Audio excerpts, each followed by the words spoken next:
सभी को नमस्कार, मैं अवनी राजा और आप देख रहे हैं इन्वेस्ट स्मार्ट, एक ऐसा शो जहां हम आपके पैसे, आपकी बचत और आपके निवेश से संबंधित सभी चीजों के बारे में बात करते हैं।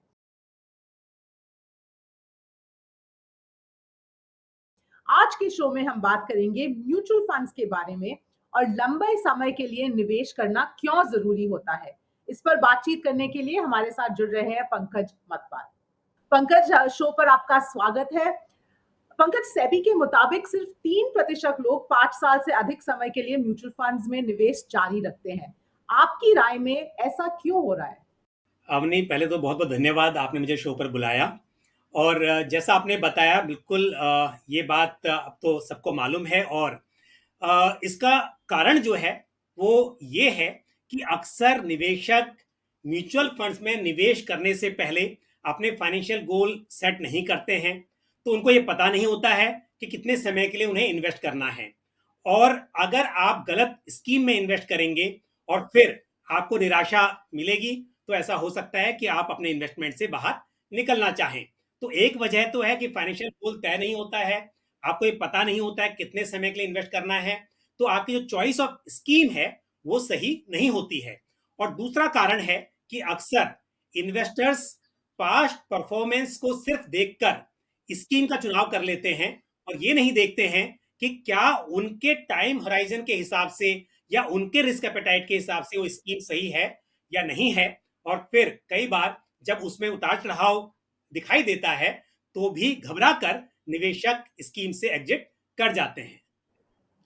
जी, बिल्कुल पंकज। तो जैसा कि आपने कहा, मार्केट्स को टाइम करने की कोशिश में या फिर रोज़ रिटर्न्स ट्रैक करते-करते कभी-कभी घबराहट में आकर लोग बेच देते हैं अपने म्यूचुअल फंड्स निवेश को। तो म्यूचुअल फंड्स को ट्रैक किस तरीके से करना चाहिए? बिल्कुल, देखिए, पास्ट परफॉर्मेंस सिर्फ आपको भरोसा दिलाता है कि फंड मैनेजर ने वो स्कीम को कैसे मैनेज किया हुआ है। लेकिन उसमें भी देखना ज़रूरी है कि क्या उस पीरियड में फंड मैनेजर वही थे या उसमें भी कुछ चेंजेस हुए थे।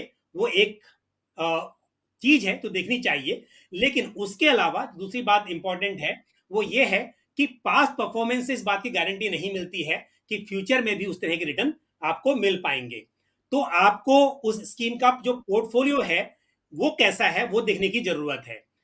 और एक बहुत ही महत्वपूर्ण बात यह है कि आप यदि किसी भी स्कीम का पास्ट परफॉर्मेंस देखें, मैं आपको उदाहरण दे सकता हूं एक ऐसे मिड कैप फंड का कि जिसकी एनएवी आज की तारीख में 2300 रुपए है, 2300 रुपया उससे अधिक। अब इसका मतलब ये नहीं है कि 10 रुपए की एनएवी अगर 2000 से ऊपर गई तो ये हमेशा ऊपर ही गई, इसमें कई बार उतार चढ़ाव रहा होगा। तो ऐसे में आपको समझना है कि अगर आपको अपनी वेल्थ को मल्टीप्लाई करना है, तो आपको निवेशित रहना पड़ेगा लंबे समय के लिए। अदरवाइज जब जब ऐसे मौके आएंगे कि मार्केट नीचे आता है और आप अगर घबरा जाते हैं, तो आप एग्जिट कर जाएंगे। तो इसके लिए हमेशा पहली बात, जब आप रिटर्न्स देख रहे हो, कंपेयर कर रहे हो स्कीम्स को, तो सेम कैटेगरी की स्कीम को ही कंपेयर करें। स्कीम के रिटर्न्स को उसके बेंचमार्क के रिटर्न्स के साथ कंपेयर करें। और साथ ही आप ये देखें कि उसका जो पोर्टफोलियो है स्कीम का, क्या वो आपको आने वाले समय में अच्छे रिटर्न दिला सकता है या नहीं। तो आज के हिसाब से पोर्टफोलियो कैसा है वो भी जरूरी है। और अपने जोखिम लेने की जो क्षमता है उसके हिसाब से ही आप कैटेगरी का चुनाव करें। जी, बिल्कुल पंकज। और एक और वजह भी हो सकती है जिसकी वजह से लोग जल्दी बेच देंगे अपने म्यूचुअल फंड्स को, वो हो सकता है फाइनेंशियल इमरजेंसी, जहाँ पैसों की ज़रूरत हो, इसलिए आप बेच देते हैं। लेकिन इसका भी उपाय है, और अगर आपने फाइनेंशियल प्लानिंग सही तरीके से की है, तो आपके पास एक कंटिंजेंसी या फिर इमरजेंसी फंड होना भी बहुत ज़रूरी होता है। अवनी, मैं बिल्कुल सहमत हूँ आपकी बात से। हमने शुरुआत में ही कहा कि फाइनेंशियल प्लान जो है वो बहुत ही इंपॉर्टेंट है। और उसका एक कारण ये भी है क्योंकि अगर आपने फाइनेंशियल प्लानिंग नहीं की, आपके पास मान लीजिए 2 लाख 5 लाख रुपए आए और आपने सोचा कि इस वक्त पर इक्विटी मार्केट में तेजी है, चलिए किसी स्कीम में इन्वेस्ट कर लेते हैं। आपने सोचा नहीं कि 6 महीने के बाद या 1 साल के बाद आपको अगर पैसे की जरूरत पड़ी, तो उस वक्त आप क्या करेंगे। इसके मुकाबले यदि आपने फाइनेंशियल प्लानिंग की होगी और पहले ही आपने कुछ पैसे अपने खर्चों के हिसाब से अलग से रखे होंगे कंटिंजेंसी के लिए, तो आपको इस इन्वेस्टमेंट को जो आपने अपने लॉन्ग टर्म फाइनेंशियल गोल के लिए इक्विटी में किया हुआ है, उसको निकालने की ज़रूरत नहीं पड़ेगी। मैं एक बात और क्लियर कर दूँ, जब मैं बार-बार ऐसा कह रहा हूँ कि इक्विटी मार्केट का लॉन्ग टर्म के हिसाब से निवेश किया जाना चाहिए, इसका मतलब ये नहीं है कि आप इक्विटी मार्केट या इक्विटी ओरिएंटेड म्यूचुअल फंड से यूनिट्स को रिडीम नहीं कर सकते। लेकिन वजह सिर्फ ये है कि हो सकता है कि 6 महीने के बाद जब आपको ज़रूरत पड़े और उस वक़्त पर इक्विटी मार्केट में गिरावट हो और उस वक़्त यदि आप यूनिट्स को रिडीम करेंगे, तो आप नुकसान में रह सकते हैं। लेकिन वहीं यदि उसी स्कीम में आप बने रहेंगे, तो वहाँ पर चांसेस हैं कि कुछ समय के बाद अगेन आप परफॉर्मेंस देख पाएंगे। तो इसके लिए इक्विटी में क्योंकि उतार चढ़ाव की संभावना रहती है, इसके लिए जब इक्विटी में निवेश करें, उसको आप अलग रखें। कंटिजेंसी के लिए जो निवेश कर रहे हैं, उसको आप लो रिस्क वाले म्यूचुअल फंड्स में या दूसरे जो प्रोडक्ट्स हैं, चाहे वो फिक्स डिपॉजिट हो या इस तरह के प्रोडक्ट्स हो, वहां पर आप निवेश कर सकते हैं। But equity is always meant for long time, यानी कि इक्विटी जो है वो लंबे समय का निवेश है और बीच बीच में आपको यहाँ पर उतार चढ़ाव देखने को मिल सकता है। जी, बिल्कुल सही बात है पंकज। दूसरी बात जो मैं आपसे रिक्वेस्ट करूँगी समझाने के लिए वो है पावर ऑफ कंपाउंडिंग। कि क्योंकि इसके बारे में हम सिर्फ़ तब समझ सकते हैं जब हम अपने इन्वेस्टमेंट्स लंबे समय की तक के लिए रखें। अवनी, ये बहुत ही इम्पोर्टेंट है और इसीलिए हम बात जब भी म्यूचुअल फंड की बात करते हैं, एसआईपी की बात करते हैं, हम हमेशा पावर कंपाउंडिंग पर जोर देते हैं।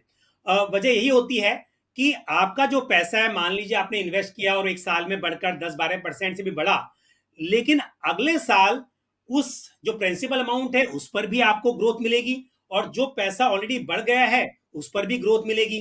तो इसका फायदा ये होगा कि लॉन्ग टर्म में प्रिंसिपल और जो उसके ऊपर ग्रोथ हुई है वो मल्टीप्लाई होती रहेगी और ये जितना लंबा समय होगा तो उतना ही आपको इसका बेनिफिट मिलेगा।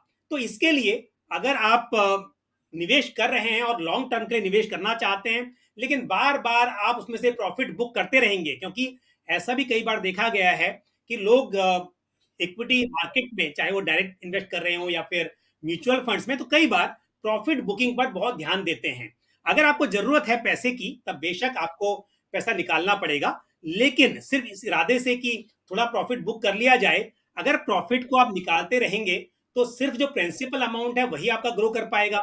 तो हमेशा ध्यान रखिए कि आपने लंबे समय के फाइनेंशियल गोल्स जो हैं उनके हिसाब से यदि निवेश किया हुआ है, तो अपने लॉन्ग टर्म बेनिफिट्स को शॉर्ट टर्म के लिए कॉम्प्रोमाइज मत कीजिए। क्योंकि कई बार ऐसा देखा है कि गोल तो होता है बच्चे के एजुकेशन का और फिर मन करता है कार बाय कर लेते हैं और फिर पैसे निकाल लेते हैं। तो सब गोल को अलग अलग रखिए। आपको कार बाय करनी है उसका गोल अलग रखिए, लेकिन लॉन्ग टर्म के जो गोल्स हैं उनके लिए अलग से प्लानिंग कीजिए। और पेशेंस बहुत जरूरी है इस मार्केट में। कभी भी स्पेशली इक्विटी मार्केट की बात की जाए तो उतार चढ़ाव यहाँ पर हमेशा एक संभावना बनी रहती है। तो अपने गोल्स को तय कीजिए और लॉन्ग टर्म गोल के लिए हमेशा लॉन्ग टर्म के लिए निवेशित रहिए। जी, बिल्कुल। और एक आखिरी सवाल पंकज, इन्फ्लेशन की अगर बात करें तो निवेश ऐसा होना चाहिए कि लॉन्ग टर्म रिटर्न्स इन्फ्लेशन को पार कर जाए। ये एक अहम बात है जिसे दोहराना ज़रूरी भी है।